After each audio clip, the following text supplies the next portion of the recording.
My name's Melissa Kane. Welcome to the Commonwealth Club's hosting of Scott Adams. In his new book, Loser Think, Scott dives into the epidemic of mental shortcuts that he believes is making us prone to believing in bad ideas. According to Scott, Loser Think is responsible for people stereotyping all of Trump supporters as racists, believing that gun control is equal to full confiscation, and most importantly, avoiding self-reflection when personal relationships end.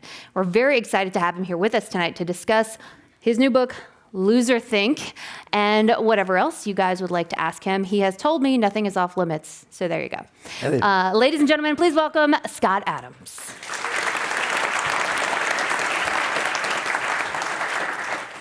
Alrighty. So what's Loser Think? Loser Think is a word I invented because I noticed that when I was on Twitter mostly, and I'd be debating with various trolls and real people too, and every once in a while, somebody make a really good comment. And I'd think, well, I don't quite agree with that, but that's really well put. And I'd check on the profile, and it would be lawyer or economist, scientist. And then I'd see a comment that's just batshit crazy. I'm not supposed to say that probably. And I look at it and I think, well, who sent this? And I'll click on the profile, and it'll be poet, musician, journalist.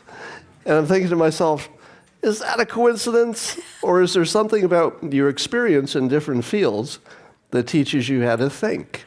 And I reflected on my own experience. I've got a degree in economics and MBA, and they literally teach you how to think. It's not so much, the learning the specifics of economics, but they teach you how to compare things. They teach you about sunk costs. They teach you about the time value of money. And these are just some of the techniques. But they teach you how to think productively about your world. And it's not just economists. Scientists have their own way of looking at things, historians, psychologists.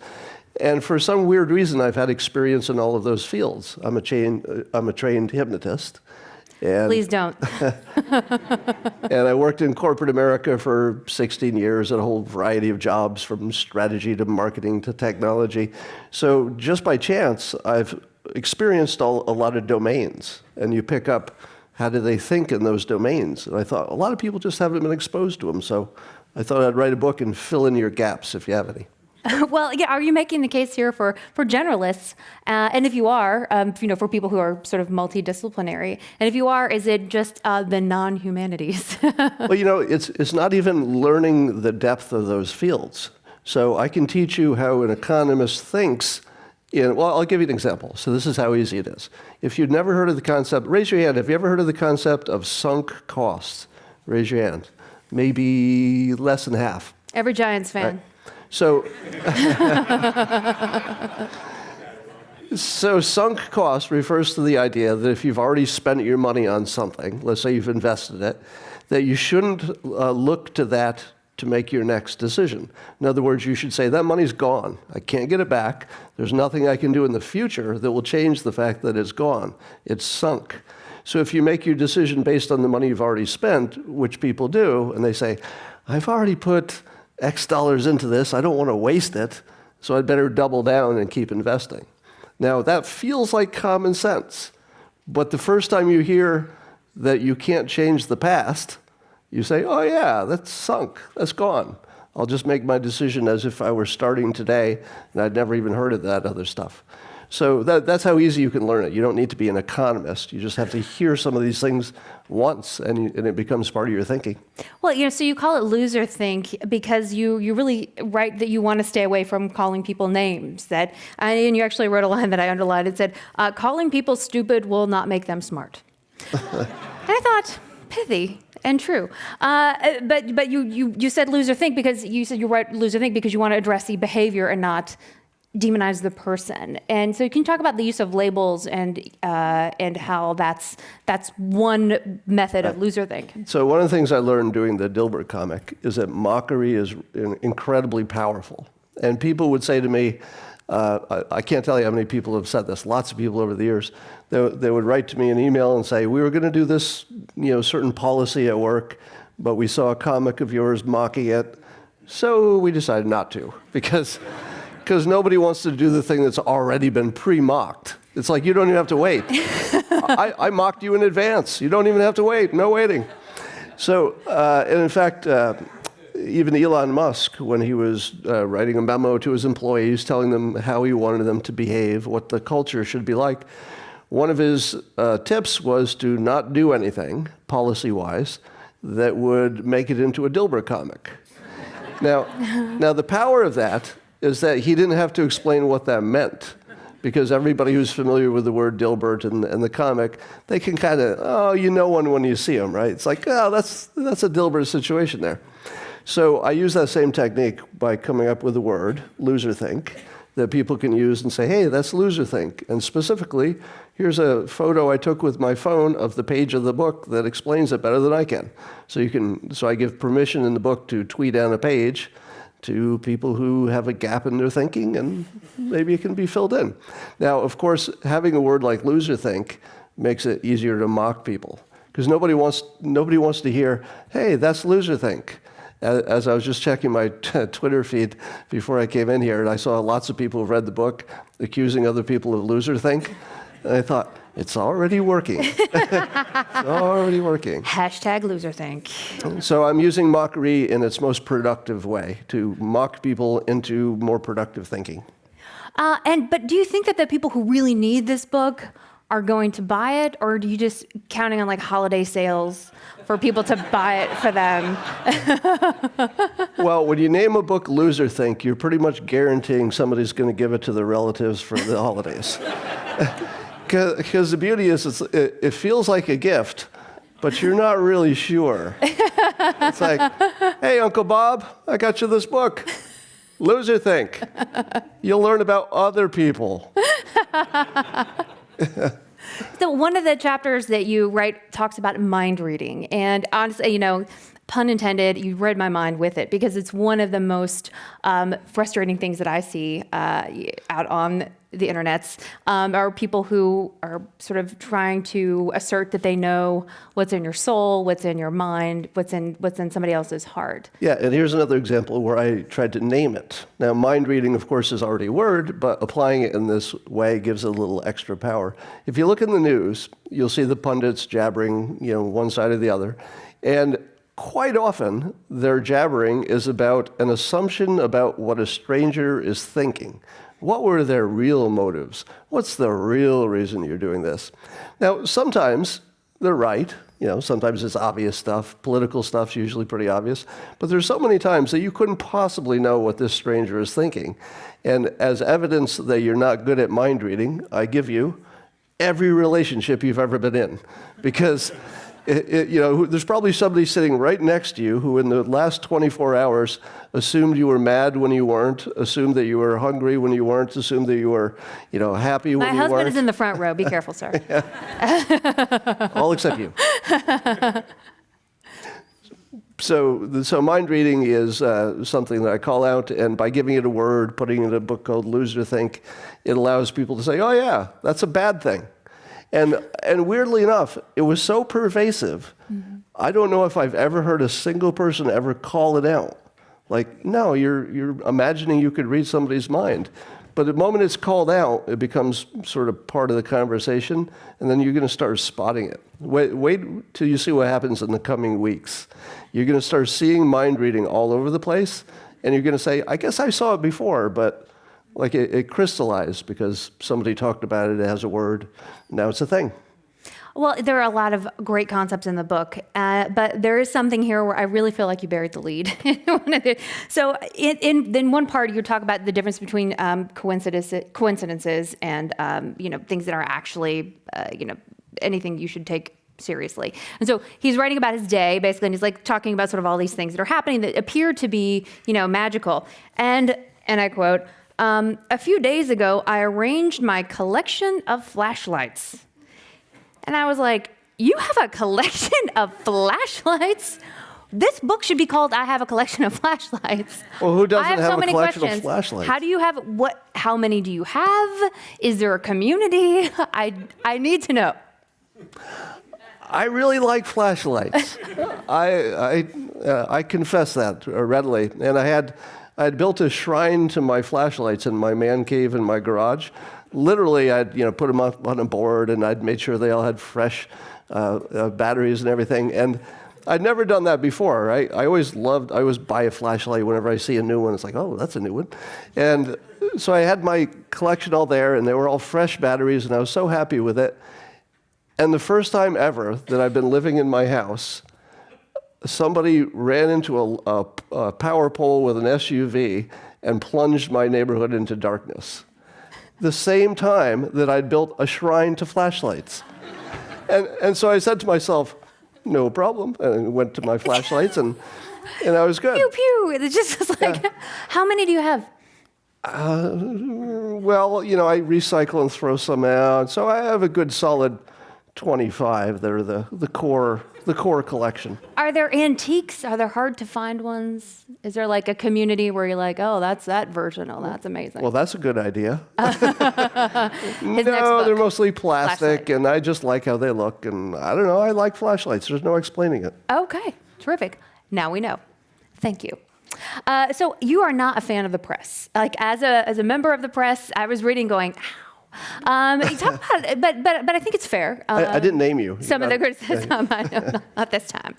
But I didn't feel like it was unfair, and I thought attacking sort of the structure of the press is something I think a lot of journalists wouldn't even disagree with you about. So you talk a little bit about that and how that feeds into the way people think.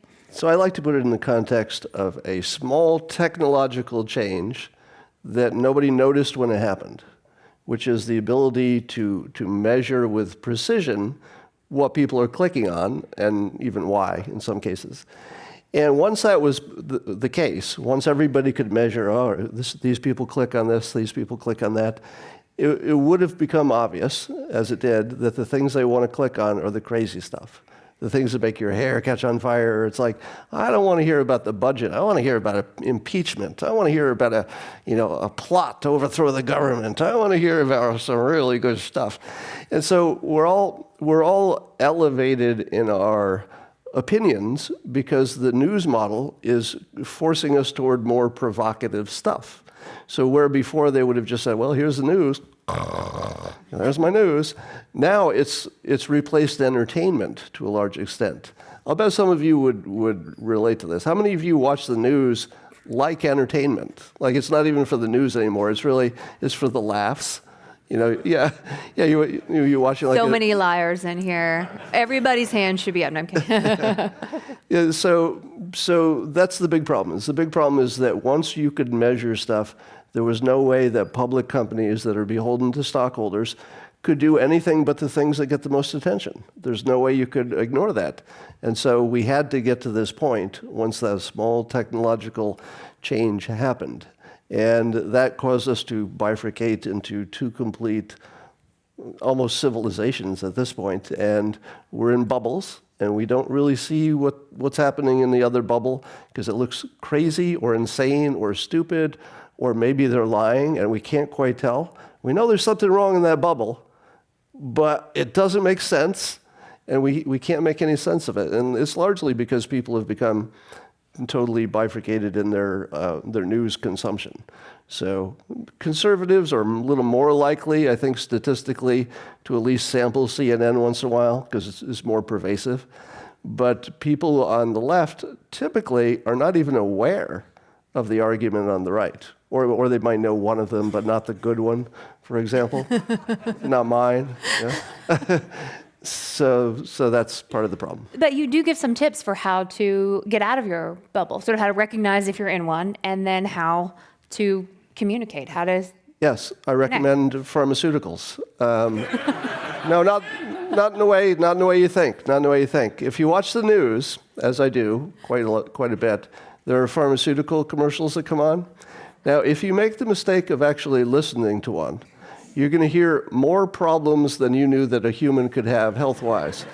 It'll come on and say, well, you can take this pill, it'll solve one problem, but you're going to have diarrhea and you're going to have, your heart will explode and your lungs will be congested. And forget about sex, because all good drugs take that off the table. That's the first thing they do.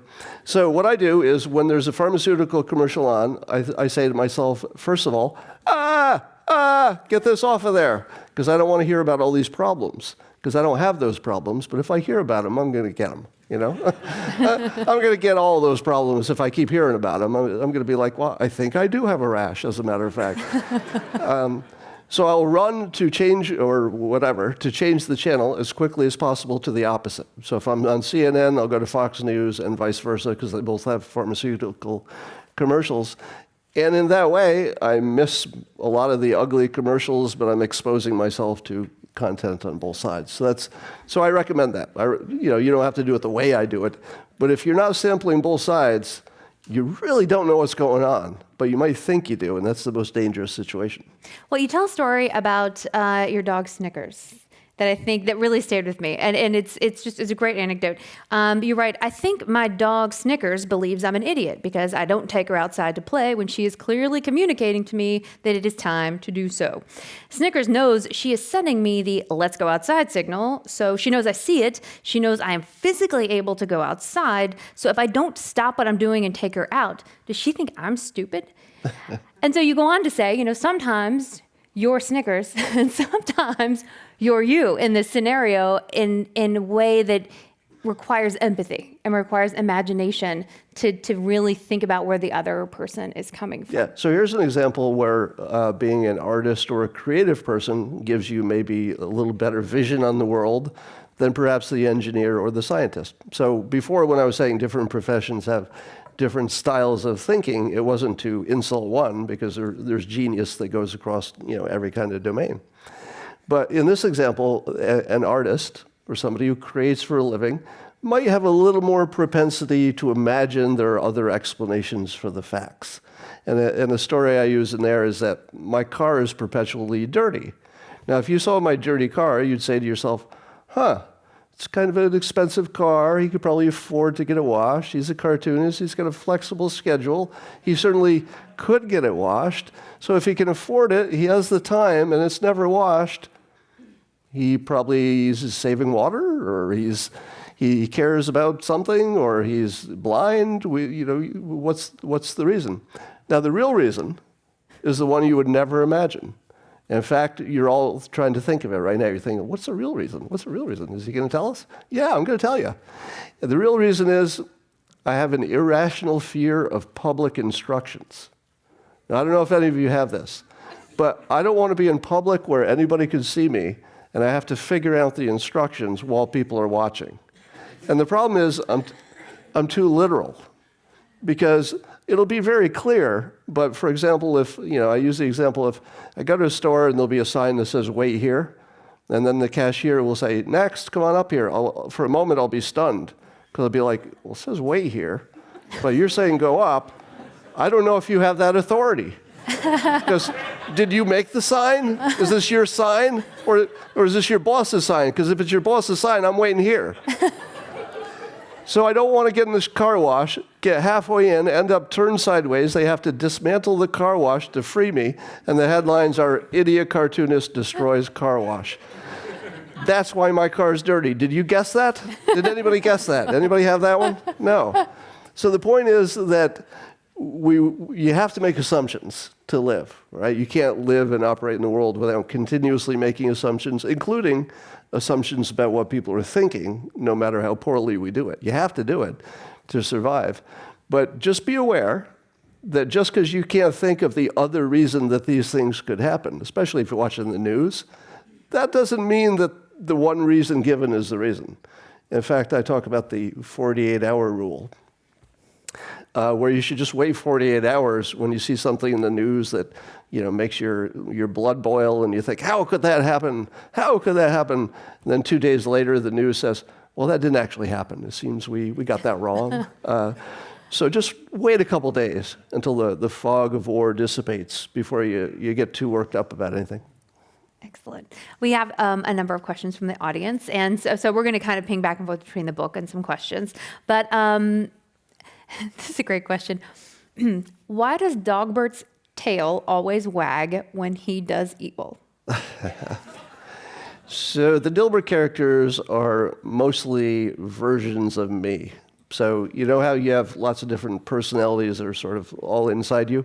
Well, Dogbert is a part of my personality that says and does the things that I couldn't do because I would be beaten up or jailed. But they're thoughts. I mean, I think of those things. I just don't do them because it's not polite or illegal or whatever. So Dogbert can do them, and I like to show his delight by his tail because Dogbert doesn't have eyeballs or a mouth. So there's not much, I got ears and a tail to work with. That's about it. But he's enjoying it. Yeah. Oh, okay. So this question is, when do you find yourself using loserthink? Are there traps that you fall into that you have to really be conscious of? Yeah, all the time. The one I fall into all the time is using analogies for more than they should be used for. And it's just so easy because it's just a natural way to talk, to make analogies. Now, analogies are great for explaining a new concept for the first time. So if you're trying to tell somebody what a zebra is, they've never seen a zebra, but they know what a horse is, say, well, it's like a horse, but it's got stripes. It's a good shortcut. What you don't want to do is use the analogy to predict. And in fact, if you turn on the news, you'll see all kinds of people doing exactly that, and it makes no sense. So if you see, for example, that your cat has a little marking under his nose that looks like a Hitler mustache, that doesn't mean your cat's going to invade Poland. It doesn't. It doesn't work that way. And likewise, if you see the president criticizing the press, well, yeah, dictators did that. But that doesn't mean that he's going to invade Poland either. It could mean that the press has crossed the line and it's productive or politically productive to criticize them. But don't take the analogy as predictive. Analogies are really bad ways to predict. Well, and also, so is the slippery slope. I mean, you talk about a number of things that people do to sort of future trip, as some people would say, about, sort of how the sky is going to fall and how bad things are going to be based on history repeating itself. Yeah, history repeats is one of the biggest loser-think examples that you're all familiar with. You've heard it a million times, right? You see it in the news, you see it in your own life. Well, history repeats. History doesn't repeat. It can't, because you're in a different situation with different variables, and often you're familiar with the other history, the real one, so that tells you not to do it this time. But the reason it seems like history repeats is that, first of all, we're just reminded of other things. That's the analogy problem. But we don't notice all the times history doesn't repeat. If you could somehow see a chart, it's like, here's your chart, your pie chart. Here are all the times history didn't repeat because it couldn't. And this little sliver, I don't know, sort of looks like something that happened before. But it's not predictive because you don't know which sliver is the one that's going to repeat coincidentally and which is going to be the one you never noticed didn't repeat. In Win Bigly, you talk a little bit about your political views and about how sort of in some ways they're very liberal. And although now you're doing a lot of I don't want to say defense, but you're doing a lot of sort of at least on the Twitter, engaging people about allegations about the president. Can you talk about how that came to be and sort of how you ended up in this position of someone who may be really liberal on certain issues, but you find yourself sort of on defending a Republican president? So for the longest time, I called myself Left to Bernie. And part of it was like a little joke on myself because there was nothing left to Bernie. So it was just a way of not characterizing myself. But then the Democrats found a bunch of people who were left to Bernie. I'm like, oh, come on. I had this space all to myself. You've ruined everything for me. So what it meant was, at least on social issues, I am left to Bernie. I'll give you some examples. Bernie would like to, I believe, legalize marijuana. I would go further and I would legalize more drugs, certainly mushrooms. And I would certainly do a test on opioids, even if it's just locally. Just not the drugs on commercials during the news. Right. Another example, just to make the point, on abortion, liberals and Bernie would say, yes, under the right conditions, yes on abortion. I go left of that and I say, I have a penis, I'm out. Whatever women want to do, I will be very supportive. So whatever is the consensus, I'm going to be quiet and supportive because I don't have that kind of skin in the game, and I don't add anything. I don't have the extra male smarts to add on top of your decision or anything like that.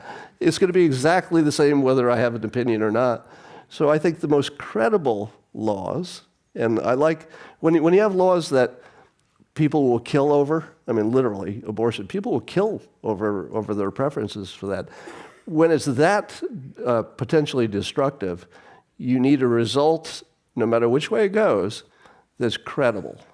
That the people say, oh, I didn't get my way, and it's really, really important to me, but the way we arrived at it, that looked credible to me. And to me, the more men who are involved in it, the less credible it is, and women will have largely the same opinions. You know, actually, I've never looked into it, but I don't think men and women have that much difference opinion on abortion. Does anybody know that?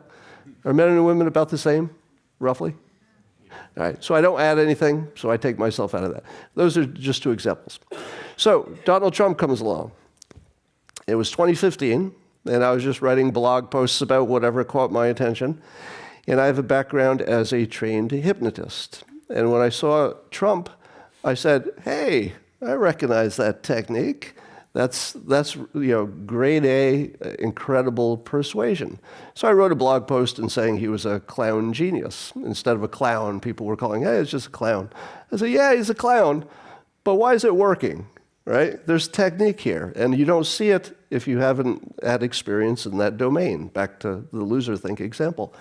But I could see it clearly, and I could see that other people who also had the same background could also see it just as clearly. Mike Cernovich is a classic example. He has some of the same, training with hypnosis and stuff, and he saw it early, same time I did. And what we saw was a guy bringing a flamethrower to a stick fight. And I didn't think it was a hard prediction, because flamethrower beats stick almost every time.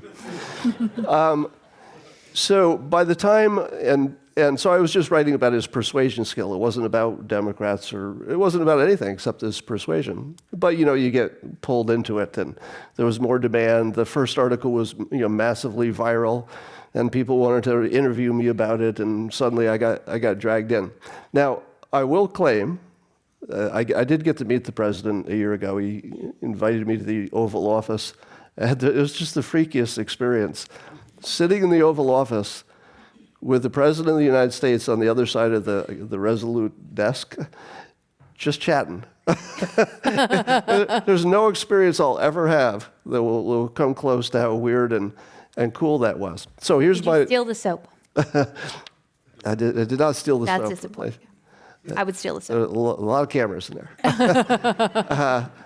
But so I will cop to the fact that you can't hang out with him and then still be as critical as maybe you could have been, because I like him personally. Personally, if you hang out with him for 10 minutes, no matter what you started with, 10 minutes later you're going to say, but he is a nice guy. He's really generous. Imagine this, the guy who has more responsibility than maybe anybody in the world. And for half an hour, he made me feel like I was the only thing that mattered, like I was the only person in the room. And he could do that to you too. So here's the thing. He does have that charisma, that ability to make people like him and hate him too, for different reasons. So I'm not biased in terms of him personally. Personally, I like him. What I thought the country would get out of him, and the reason that I didn't feel any conflict about promoting his abilities, which helped to promote him, is that I saw he was bringing a toolkit that had tools in it we've never seen before. and sometimes your civilization will get a little ossified. You'll get sort of stuck. And it's something that an ordinary politician can't unstick. And examples would be, trade with China. Remember when he first started talking about it and everybody said, oh, trade war's bad, trade war's bad. How about that record stock market? Trade war's not so bad. Not so bad. And in fact, if we never make an agreement, which, by the way, I don't predict we'll ever have an agreement, except maybe on some small stuff, I think we'll be fine. And we'll just gradually decouple from China, as we should anyway. And anyway, so I think he brought to the mix a set of tools that I thought could break free some things that just needed to be, the box just needed to be shaken, and then see what we can do after you shake the box. I knew that it would be messy. I knew that there would be breakage, but everybody who voted for him knew that, and they knew what they were getting. They got the breakage, they got the benefits. The benefits are, I would say, enormous at this point. If you like lack of war, you like beating the caliphate, if you like the good economy. If you don't like those things, maybe you have a different opinion. But and then on the personal stuff, of course, he's driving people crazy, which is definitely a cost. Right? The way people feel about each other and the just political heat definitely is an expense. But I thought that was a worthy expense to get some stuff done. The next president can bring the temperature down, and we will bank those other benefits. Who do you suppose will be the next president? Oh, well, I think Mr. Super Predictor. I think Trump will win easily for re-election. I don't think that's much in doubt at this point. But the one after, that's where it's going to get interesting. Sooner or later, AOC and Matt Gaetz are going to be running for president against each other. Probably not 2024, but I'd be amazed. Are they old enough? She's not. He might be, barely. Okay. Yeah. But sooner or later, they'll run against each other. Kanye said he's running. Before you laugh, well before he said that, I had identified him as another master persuader. Long before he was talking about anything politically, I had written blog posts saying, oh my God, there's something he's doing that's not like normal people. And it's not like I write about music. I mean, it's not my domain at all. But I was just seeing something that was another level. There's an extra persuasive level there, and you see it. You see the impact he has on everything. Anytime you inject Kanye into any topic, it's all changed. I mean, he's just such a force. So now he's doing sort of there's religious revival stuff. And I think maybe he's setting his sights higher than president, literally. I think he wants to be a spiritual leader in the United States. And maybe saying he's going to run for president is sort of good for effect. But I think he's actually has bigger sights than the president. Bigger than the president. Well, we don't really have, do we, a spiritual leader who is non-denominational. We don't really have that, do we? Got quiet, didn't it? I don't know. You're all Oprah? thinking because you've got your mega churches and every religion has a leader, and some of them you could name. But we don't have somebody who's non-denominational and would be regarded by everybody as open-minded to all the other religions. He does have a place that could be bigger than anything we've seen politically. So you don't think he'll run for president? You think that's beneath him? No, he might. Okay. But I think he might have a bigger role. But you don't think any of the Democrats now, including Bloomberg, have a shot? Well, years ago, I actually wrote that Bloomberg would be an excellent choice for president because I liked him. He was sort of middle road. He was pragmatic. He seemed to be able to break with his party if he felt it. He was smart. He had all the qualities. But he's also 77. And if you haven't seen his speech, or even worse, his mobile phone little video he did, where you got to tell these guys over 70, turn the phone sideways, please. Turn it sideways. Because if you can't do that, you can't be president. Just turn it sideways. So just if you haven't seen Mike Bloomberg yet give his speech and announcing, or his little video that I just mentioned with the phone, somebody was holding up a phone, you have to see it because he's not the Mike Bloomberg he used to be, I'm afraid. I hate to say that. But it's a little bit of the Joe Biden problem, which is great patriots, great contribution to the country, total respect for both of those people. But there is an age where we all need to know. It's time for somebody in the family to, guide you off. And I'm there. And unfortunately, Bloomberg's there. But I don't know if he's trying to be president or he's got a better play. Because running for president allows him to go in strong and trash Trump so effectively, plus his money, plus the fact he'll get TV time, he may be doing it just for the Democrat who emerges. It may be just a way to weaken Trump so that they have a chance. It might be a way to take Biden out, because Bloomberg goes in, and the people who said, well, I might donate to Biden, they're going to say, oh, hold off a little bit, because there's a guy who's the same age, similar politics, but he can fund himself. So he might be doing it just to get Biden out, because Biden can't possibly win against Trump. It's just a terrible matchup. But that helps, like an Elizabeth Warren, for example. I mean, is that the long term? I'm pretty sure that Bloomberg doesn't want Elizabeth Warren to be president. So that's either. what I mean. Like, so this play of getting rid of Biden, I think only helps maybe people that Bloomberg may not be. Yeah, so to imagine it's a four-dimensional chess thing, you have to work pretty hard to make it make sense. Probably he's just running for president. But he's so smart and strategic that it's hard to understand why he would do something he couldn't possibly win, unless he surprises us all. But at this point, it looks like he couldn't possibly win. Well, it's so interesting. I'm going to bring it right back to the book with this. Alrighty. So in your book, you write about, and this is in the book, you're writing about financial advisors. And so to some degree, some parts of the book are about how to be more skeptical, right? So sort of how to filter what you're hearing from the horrible people in the media. And so, but you write about financial advisors and just sort of how to be skeptical of them. And then you write, and so because there's little sort of Twitter ready little parts for you to take a picture of, put it right on the Twitter. So the little Twitter ready part says, be skeptical of any experts who have a financial incentive to mislead you and almost no risk at their end. And I wrote, political consultants. Oh, yeah. And so I wonder if a couple of dudes with a PowerPoint didn't get in his ear and say, here's the plan. You just give us a whole bunch of money. And this happens all the time. I mean, in California especially, we see this all the time, where you see wealthy people just burning their money. And you go, who? Why? Consultants.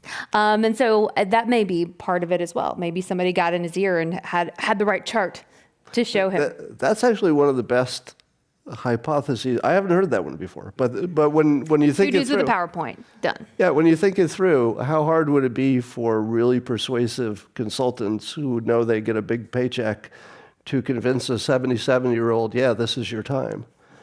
I mean, it borders on elder abuse.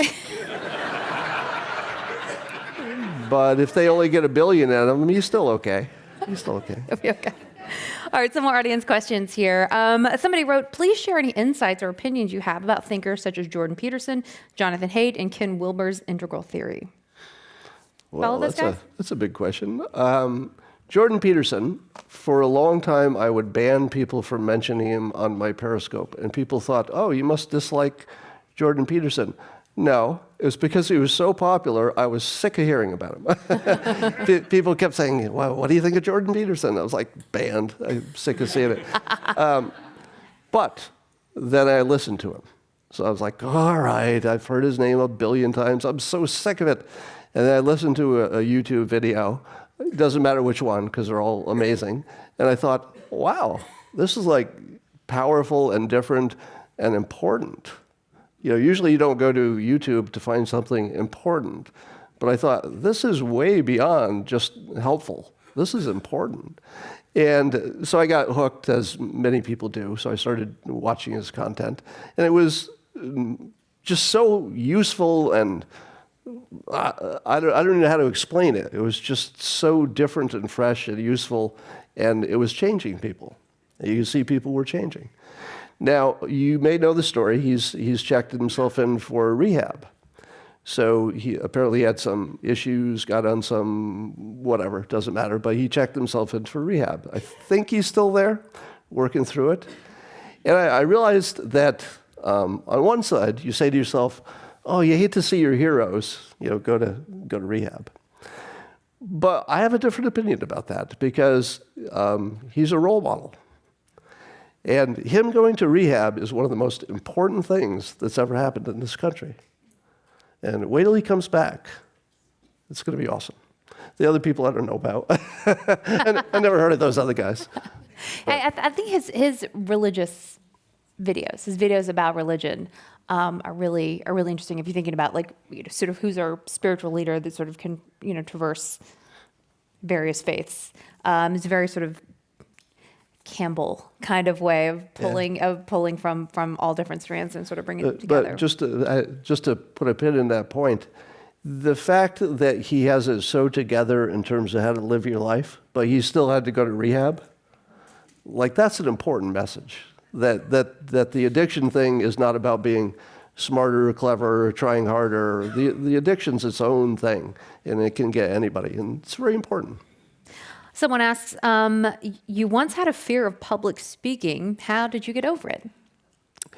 Well, I wouldn't say I ever had a fear, so I'm a natural ham, but I took the Dale Carnegie course, and if you haven't heard of that, it's one of the best things I've ever done. It's life-altering, because what it does is it teaches you to do what I'm doing now, which is talk to a group of people as easily as if you were just talking to somebody you know. And it teaches you to do that. And what I watched was, in the class, I watched person after person who mostly had been sent there by a boss, usually, because they couldn't stand in front of people and talk. They would get too nervous. And I remember watching a woman who was in the class, and you had to volunteer to talk. So you had to decide when you were ready to come up, and everybody would talk everybody to the class. And she stood up there, and I have to do the impression. I think I can stand up here. And she stood up there, and she couldn't make words. And she started sweating in an air conditioning room.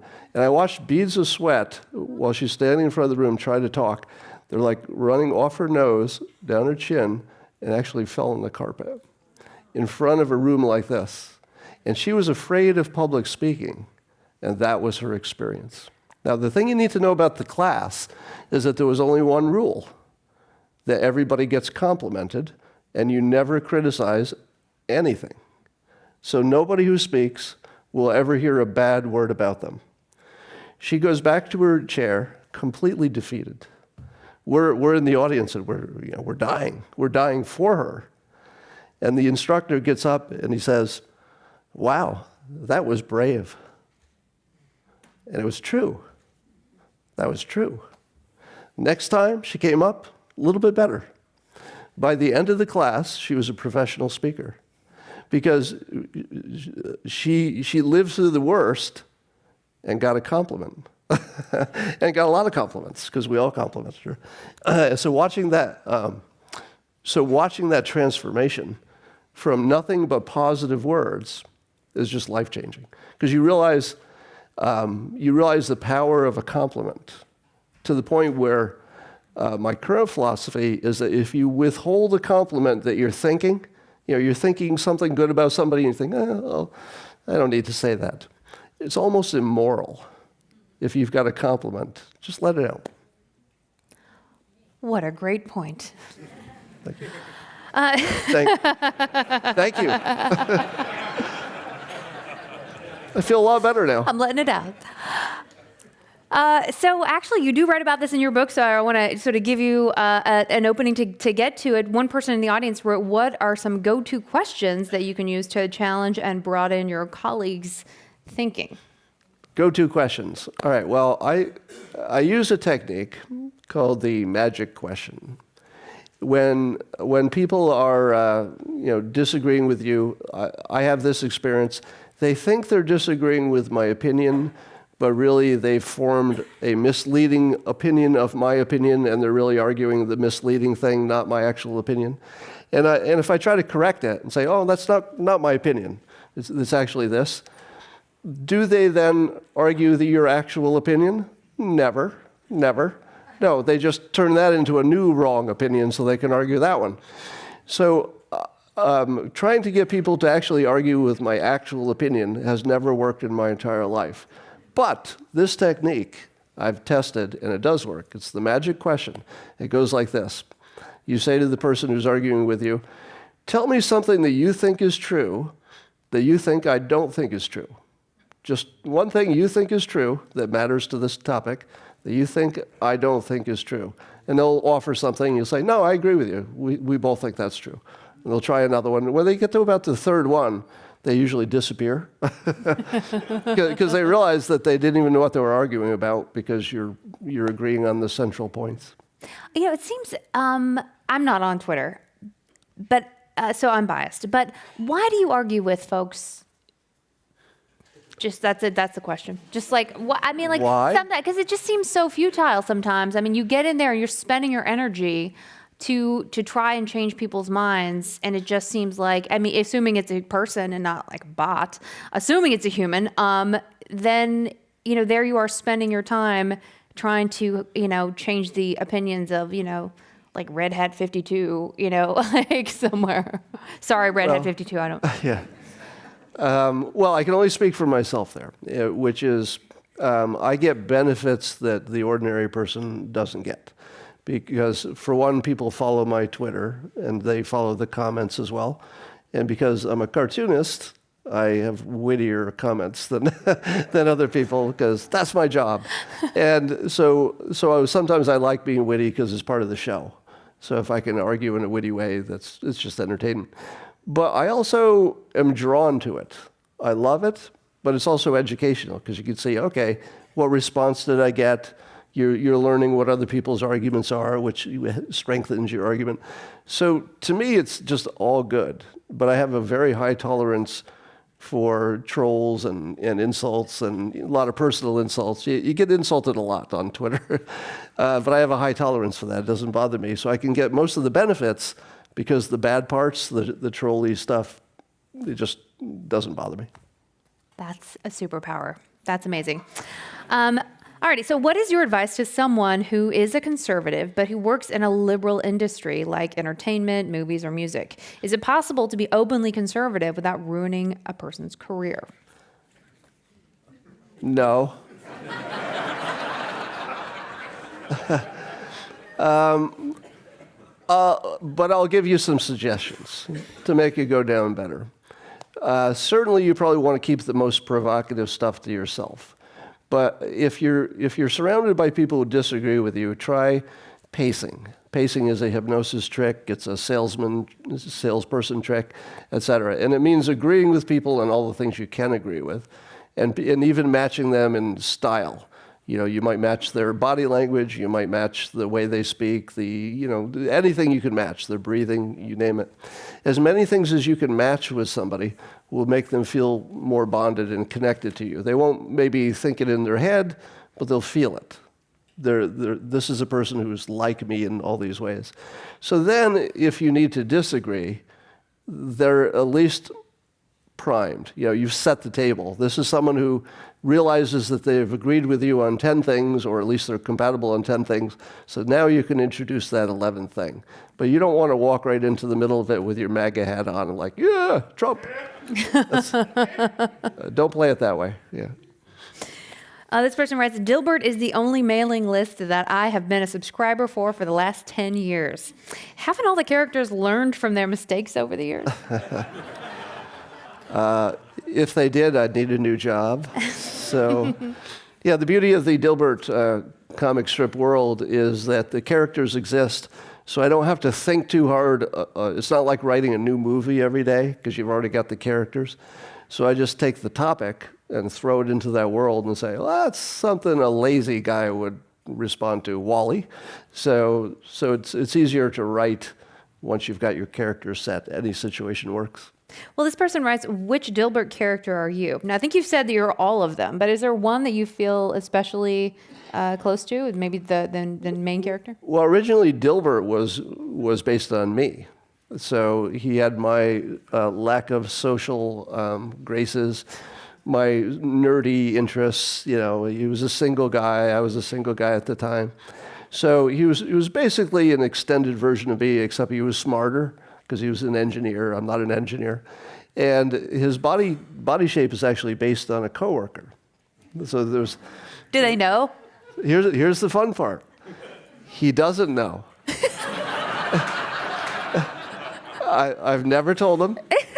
And, what's his name? Let's tell him. I didn't even know him that well. He was just somebody in the office, and I'd see him walk by, and he just looked like a walking Dilbert, I guess. a cartoon. So I always wondered years later, is he ever in line at Safeway or something? And does anybody ever tap him on the shoulder and say, "You remind me of, I can't place it." But he doesn't know. Okay, so this person wants to know why you don't like the Godfather film. You don't like the Godfather? Did you hear the murmur? This is very upsetting. I feel like I need security to get out of this room. You may.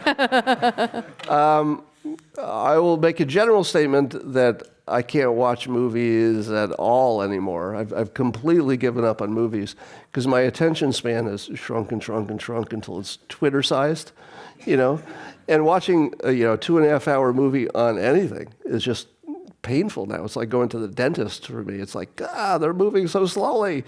And so that's the first thing. But, was it the producer of The Godfather recently? He was making fun of the Avenger films because they were all, was it Scorsese, Coppola? Yeah. Oh, Scorsese. He was making fun of the Avenger-type films and the superhero films. And I'm thinking to myself, there's a reason they make $1 billion because they're really entertaining. And those movies that don't make $1 billion, there's a reason they don't make $1 billion. They're not that entertaining. If they were, they'd make $1 billion. So I have this weird background where I'm part artist, part economist, which is a weird combination. And so when somebody says, is somebody's art good, I usually say, is anybody buying it? If they're buying it, it's good. If they buy it twice, it's really good. And if they don't buy it, I don't care how much art went into it. Nobody wants it. So, Dilbert was created because the audience said, hey, we kind of like your generic cartoon. In the beginning, it wasn't in the workplace so much. But we like it a lot when he's in the workplace. So unlike Scorsese, I said, what is it my buyers want? They want it to be in the workplace? Done. So I moved it into the workplace, and that's when Dilbert took off. So I am not on the side of the artists who have, there's this thing called artistic integrity I've heard of. I try to avoid it at all costs because... Is that Loser Think? Yeah, it should be. I should in the sequel. No, I mean, if you're an artist, you should be making things for the audience, not for yourself. So if the audience isn't willing to shell out some hard cash for it, you didn't make anything. Let the hate mail begin. Bring it on. Actually, this is related to the earlier question. This might be the same answer. What is the most dangerous idea that you have and that you believe in? Not liking Godfather might be it, but is there something else? The most dangerous idea. I guess it would be dangerous to whom? To me or to other people? Other people, I would assume. So I'm a believer in we live in a simulation. So I heard a groan out there because you've heard it too many times from me probably. Anybody who watches me on Periscope knows I talk about this too much. So this requires a little explanation, if you don't. Please. First, let me say that there are brilliant people who have the same opinion. Elon Musk is one physicist. In fact, it was invented by a physicist, Nick Bostrom, I think. Keanu Reeves. All the smartest people. And the idea is this, that if it would be possible in our lifetime, and it certainly will, for us to build a little software world where there are characters in the world, and those characters live as if they're real. And so they have a programmed belief that they're real characters. Now, if we tried to build it today, it would be a basic version, but certainly in 30 years, we'll be able to make little people who act like they're alive, and as far as they know, they are. So if that's going to be possible in our lifetime, or even if you think it's the one after, eventually it's going to happen. How many are we going to make? Just one? No. The minute we can make a total world that's like a real software simulation that thinks it's a real world, we're going to make a bunch of them. How do you know it hasn't already happened? If it has ever happened, there are lots of them. And the people in them think they're real. So the questions you would ask yourself now, it's dangerous because it would rip apart everything you believe, religions would fall apart, etc., and there would be chaos. But let me just put this out here, food for thought. what would the world look like if it were programmed? Well, for one thing, you wouldn't you wouldn't program a world that hadn't been observed yet. So in other words, it would be like a software game where if your little character in the game is not walking to this adjacent property, it never gets formed. It doesn't exist until you need it to. Does our world look like that? At the quantum level, it does. So if you go down to the smallest level, things don't exist. They only probably exist until somebody sees it or measures it. So we actually know that reality doesn't come into being and become solid until somebody needs it, meaning that they observe it or they measure it with an instrument. You would also want to have a world where you couldn't get out of it and look from the outside. Can you get to the edge of the universe? Nope, you can't. So you could go right down the line of all the things that you would need to be true for us to be software, and they're all there. And then the math, that if you're going to have ever one, there will be lots of them, and if they're really well designed, the simulation will build its own simulations all the way down. So, is this non-falsifiable though? I mean, is this a theory that you can't get out of? Like, how do you disprove this theory? It's the magical monkeys theory. Like, how do you? I don't have a solution for proving it. Mm-hmm. But like most of religious beliefs, they also are tough to falsify. It's like, does God exist or is he hiding? Well, if he's, all powerful, he can hide pretty easily. So that's why we don't find him. So none of these things can be proven or disproven. But if you live your life like it's a simulation, and you imagine that you can hack it, then that would be one explanation for my life as it is right now, because my life is crazy. I mean, I just told you, I just went and chatted with the president. That's not normal. I've got a best-selling book. I've got a cartoon strip. I get to talk to all you people. I don't have a normal life in any way, but I've lived it like I can program it. So I've taken the assumption from an early age that reality would be programmable, at least for me, and treated it that way. And I programmed exactly the life I fantasized as a kid. It's literally exactly the life that I imagined when I was 6 years old. Now, and what was the name of the book? How to Lose at Everything and Still Succeed? We're plugging the book with all the tips of success. How to Fail at Almost Everything and Still Win Big. That was a prior book. Yeah. There we go. And actually, this sort of feeds into this. This one person in the audience asked, speaking of poets, which you referenced at the beginning, there is one poet who characterizes our deathless techie culture as illiterate, tasteless, boorish, whiny, and awash with money. Certainly the right place to ask that question. What do you right here in San Francisco? What do you make of that? What do you make of the tech culture? Is this something that you're like, sign me up? I want to be in the cryogenic chamber. Well, the reason that I'm the creator of Dilbert is that I love that world, the technology world. I wish I had gone to school for some kind of technical degree. Because if I were not doing what I'm doing, that's probably what I'd be doing. I'd be building apps and stuff. Well, I have a startup. I do build apps, but I'd be doing more of it. And so I love it. But I do hear terrible things from people who are in it. I hear that even the people who are making good money in tech are just desperately unhappy and unfulfilled for a variety of reasons. I don't know if that's true. I don't know how universal it is. But it doesn't sound good. So, but as long as it has problems, I'll have material for Dilbert. So that's okay. It was silver lining. This one person in the audience wants to know about persuasion and Trump's mentors. Wants to know your comments on Norman Vincent Peale and Roy Cohn. Norman Vincent Peale.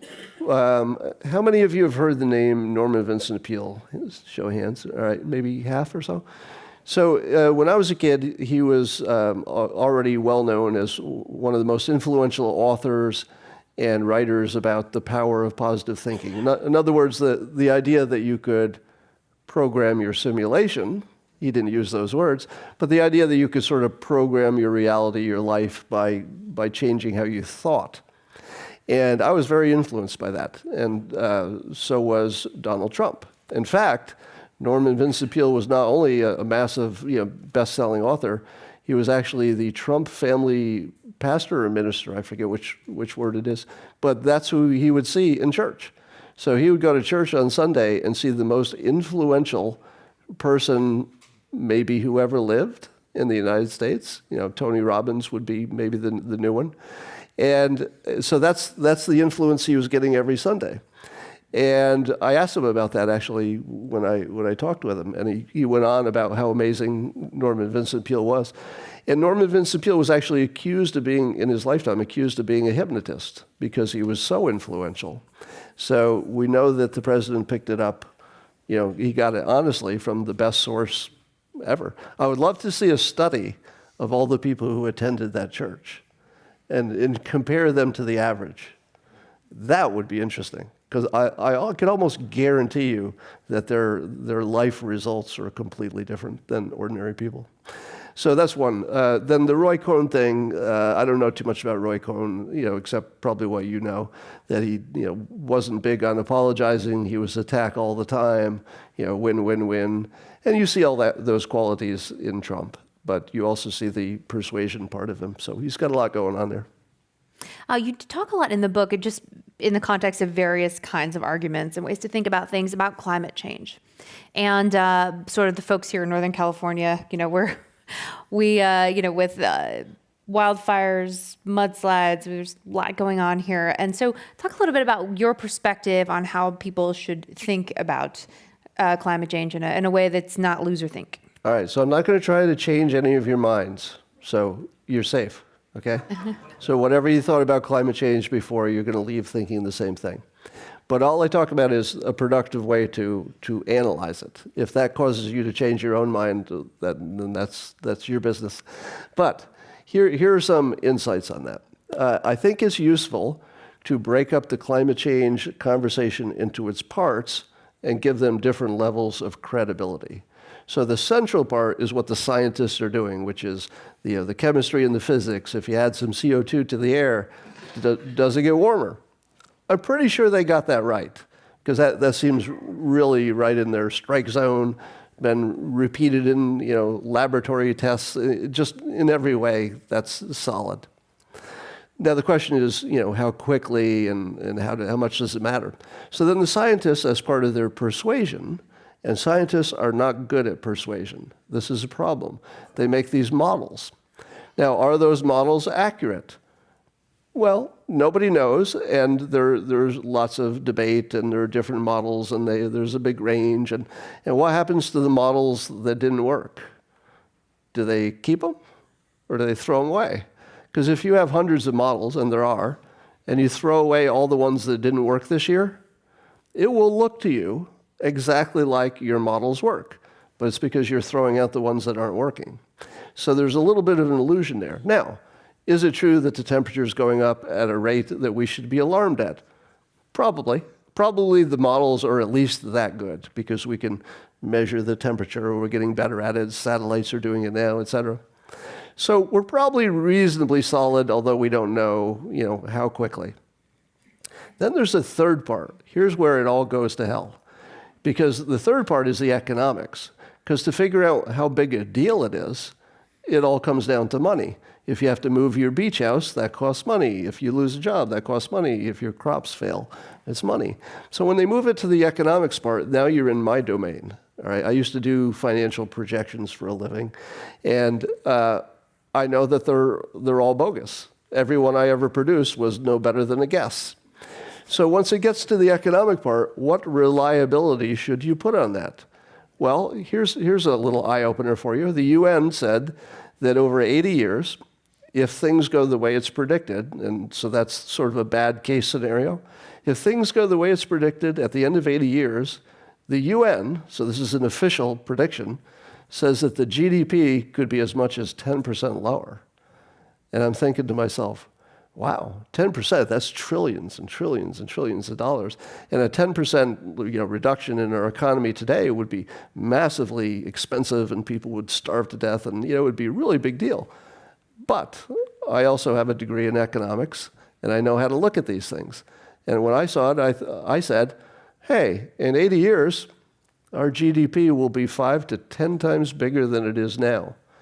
If at the end of 80 years, after it's gone up 5 or 10 times, if it's 10% less than it could have been, would you notice?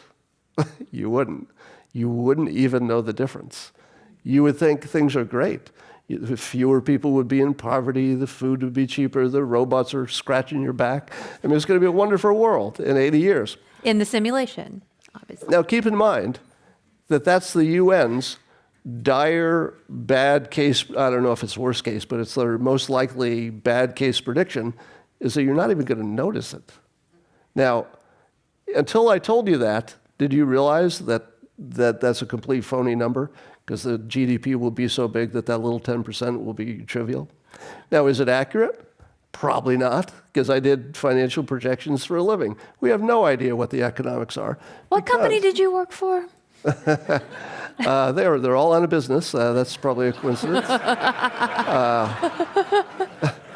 Crocker Bank, they got swallowed up by Wells Fargo, and Pacific Bell, they got eaten by Verizon. So what do you do about all this, given the great uncertainty? Well, here's the good news.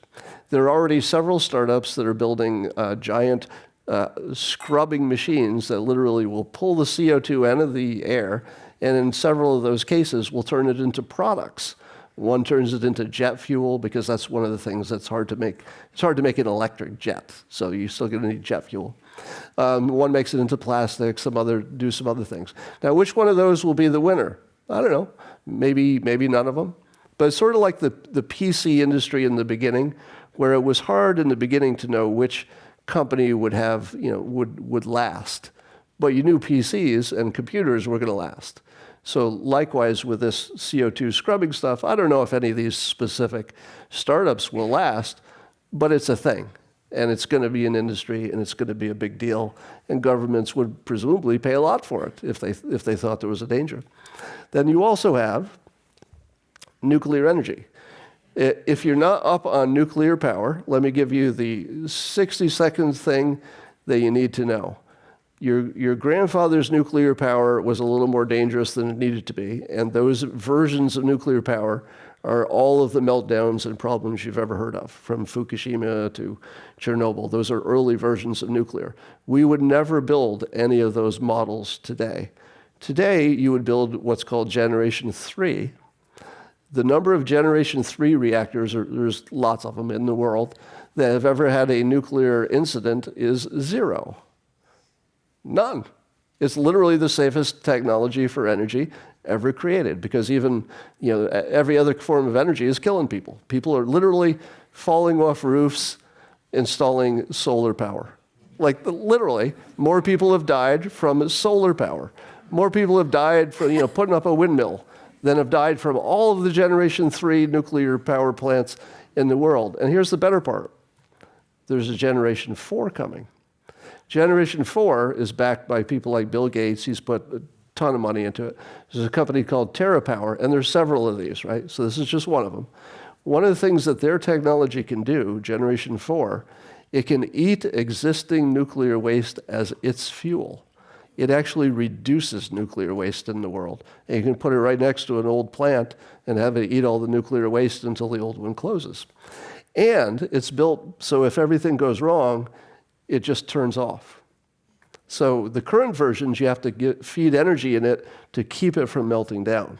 So if you lose energy, it's a catastrophe. The new versions, as soon as the energy goes away, the reaction goes away. So those are already designed, and they're already looking for a place to build it, and they can do it economically, they can make it safe. You'll want it in your neighborhood because it will reduce the nuclear waste if you already had some there. So the point is that if you're looking at an 80-year projection for climate change, I'm glad that some people are panicked because that gets them to invent things and do all the things they need to do. But man, we as a population, as a species, we're really good at solving problems when we see them coming that far away. So I'm not going to worry about it because I think we got this handled. But there's something to worry about. I'm just personally not going to worry about it.